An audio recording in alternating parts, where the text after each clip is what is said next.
Welcome to the Weekly Files, your one-stop for major headlines around the world. Let's get right into it. Ozzy Osbourne's wildest moments.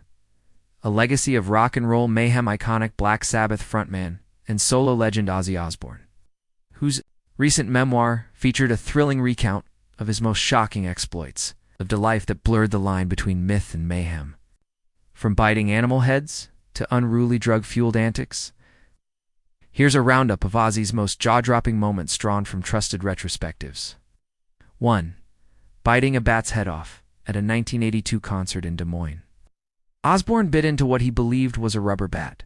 It turned out to be real, and he ended up needing rabies shots for his troubles too. Dovehead.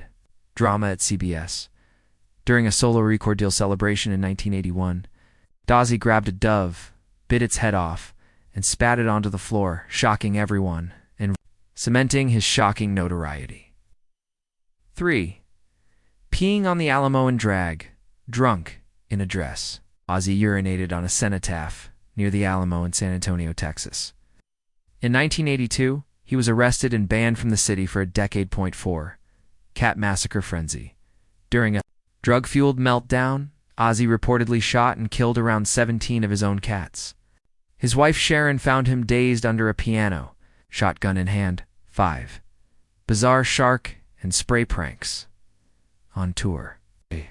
He allegedly dismembered a shark in a hotel room, and during a bleach-fueled prank, sprayed bandmate Bill Ward with toxic paint, blinding him temporarily. 6. Assault attempt on Sharon Osbourne in 1989. Amid a volatile drug-induced breakdown, Ozzy attempted to strangle Sharon. She survived. Charges were dropped. Ozzy later entered rehab to recover. 7. White House shenanigans. At the 2002 White House Correspondents' Dinner, Ozzy got drunk and behaved rowdily, reportedly startling then-President George W. Bush, who dismissed the decision to invite him. 8. Drug-laden vicar cake.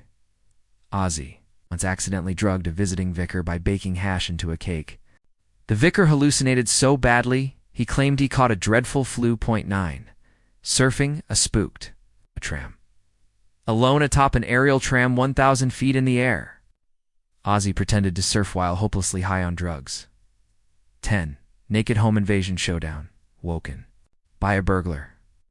Ozzy confronted the intruder stark naked and chased him out. Absurd and chaotic end to a typical night in the life of rock royalty. What this all says about Ozzy, as pioneer of performative rebellion, Ozzy's antics redefined rock star unpredictability. No one bites a bat on stage, except a madman making rock history. Tragedy and redemption through addiction.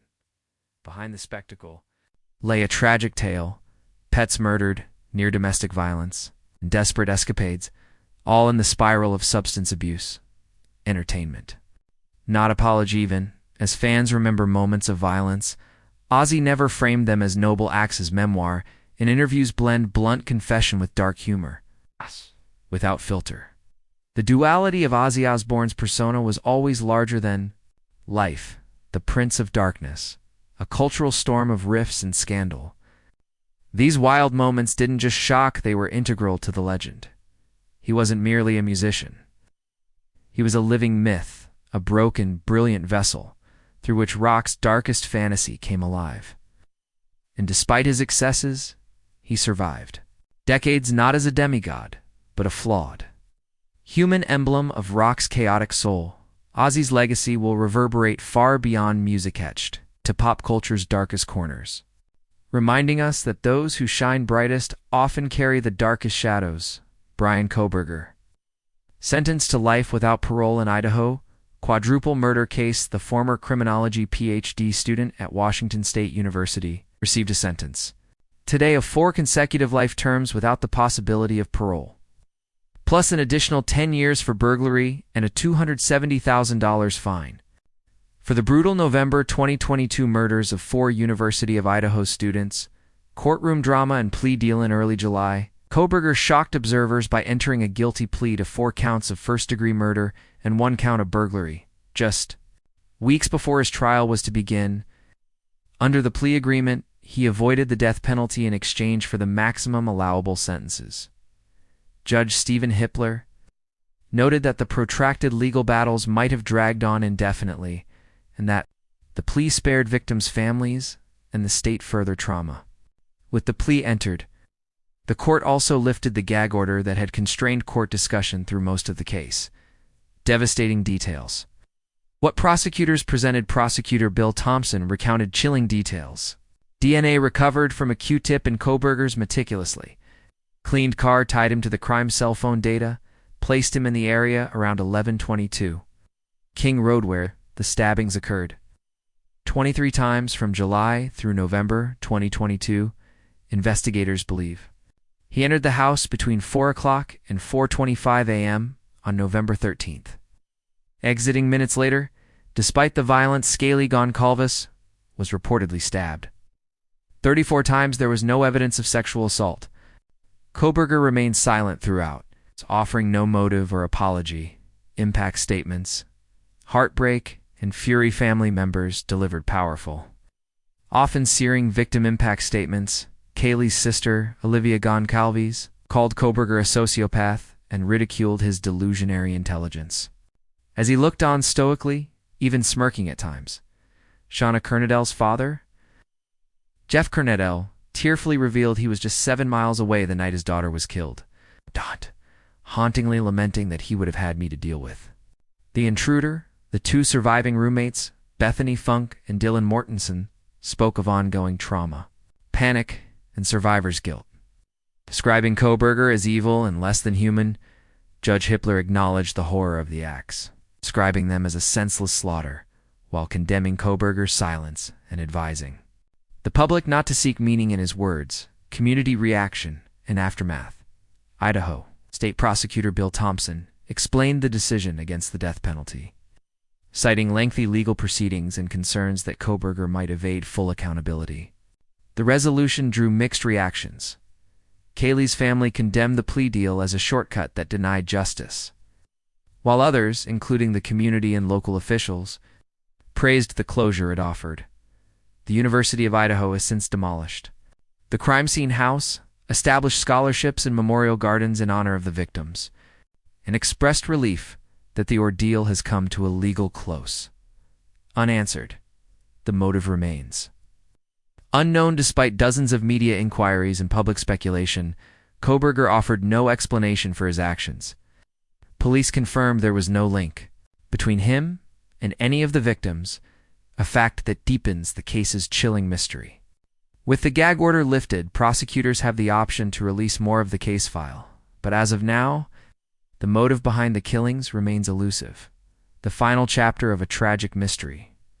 Date of murders, November 13th, 2022. In Moscow, Idaho.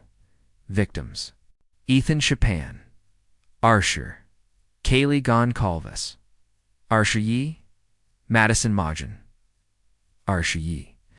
Shauna Kernell 20. Guilty plea, July 2nd, 2025. Sentencing, July 23rd, 2025. The court's decision ensures Kohberger will never regain freedom, offering some closure, if not full justice, but with no motive. The families and the broader public are left with haunting questions about what drove a once promising criminology student to commit such horrific acts. Veteran Miami defense attorney Roy Black dies at 80. The renowned defense lawyer, whose roster of high-profile clients included Jeffrey Epstein, William Kennedy Smith, Justin Bieber, Rush Limbaugh, and more, passed away on July 21st at his home in Coral Gables, Florida, after a battle with an undisclosed illness. He was 80. His death was confirmed by his longtime law partner, Howard Trebnick. Roy Black was widely considered among the most formidable criminal defense attorneys of his generation. Colleague David O. Marcus praised him as the GOAT-like Michael Jordan. He worked harder than any lawyer I know, and he outlawyered every prosecutor he ever went up against. He earned national prominence via the televised 1991 rape trial of William Kennedy Smith, a Kennedy family member securing an acquittal that played out live on television. The trial marked a turning point in media-driven legal proceedings, a dazzling client list over his 50-year career. Black's client roster spanned politics, celebrity, and scandal. William Kennedy Smith, acquitted in a high-profile rape trial in 1991. Jeffrey Epstein, part of the legal team that negotiated a 2008 plea deal and later defended the agreement after Epstein's 2019 arrest and death. Justin Bieber, in a 2014 DUI and drag racing case. Rush Limbaugh, prescription drug charges, Helio. Castro Neves, acquittal in a high-stakes tax case. Amid Cowrie, the lone acquittal in the Varsity Blues college admissions scandal, William Lozano. Miami police officer acquitted in a fatal shooting, which prompted riots in 1989. Law partners and peers admired Black not merely for his wins, but for his fierce advocacy and mentorship in the legal community. The man behind the legend born. In New York City, on February 17, 1945, Black was raised. Partly in Jamaica due to his stepfather's work, he earned his BA in 1967 and his JD in 1970 from the University of Miami School of Law. He achieved the highest score on the Florida bar exam and briefly served as an assistant public defender before private practice, for decades. He shared his expertise as an adjunct professor of criminal evidence at the University of Miami and appeared frequently as a legal commentator on national television.